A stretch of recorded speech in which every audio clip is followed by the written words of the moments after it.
Win the incredible Steigercraft 21DB Miami, powered by a Yamaha 200, in the ultimate season-long multiple-species subscriber-only fishing competition, the Fisherman's 2017 Dream Boat Fishing Challenge. Go to thefisherman.com and enter today. I'm John Skinner, and this week's video tip will save you some money if you use Gulp. Okay, so how many times does this happen, right? You just hopefully saw the tail there. It was bit off. Initially, I throw it on the floor of the boat, and then I change my mind, because what's happened here is I've got like sea bass and some porgies and this stuff down there that are just killing me on the Gulp, and they're taking the tails off.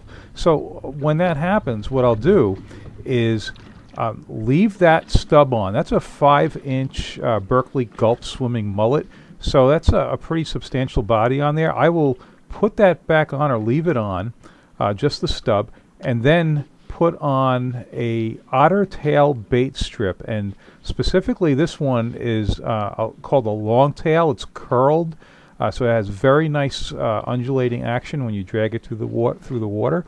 So that's a long tail. It's 6.5 inches by 5/8 of an inch. And otter tail bait strips are carried in quite a few tackle shops these days, and you can learn more about those at otterlures.com.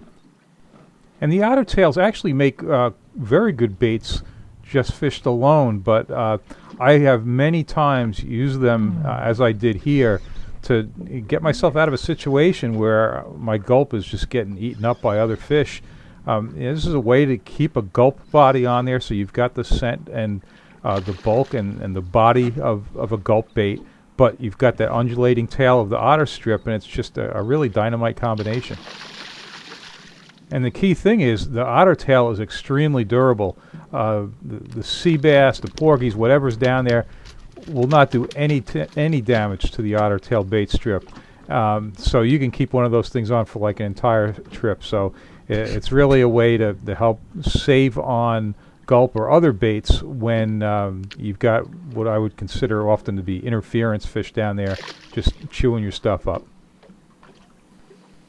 And I mentioned sea bass here as an interference fish only because at the time I'm filming this video, sea bass season is closed, so it's not something I'd be targeting. But when it is sea bass season, this is great because you can put your Gulp and otter tail combinations down, and sea bass love it. And like I said, it's durable, so you won't go through, I can almost say you won't go through any strips, or you certainly won't go through too many of them. And yeah, it's a 6.5-inch undulating tail. That's a pretty large profile, and it attracts some larger fish. And yeah, if you check out the size of this sea bass, I don't know if the GoPro is doing it any justice here, but this is a big one. If it wasn't big, I'd just swing it over the side like everything else. But I'm going to need a net to put this one in the boat without breaking anything. And that's a beautiful specimen, but.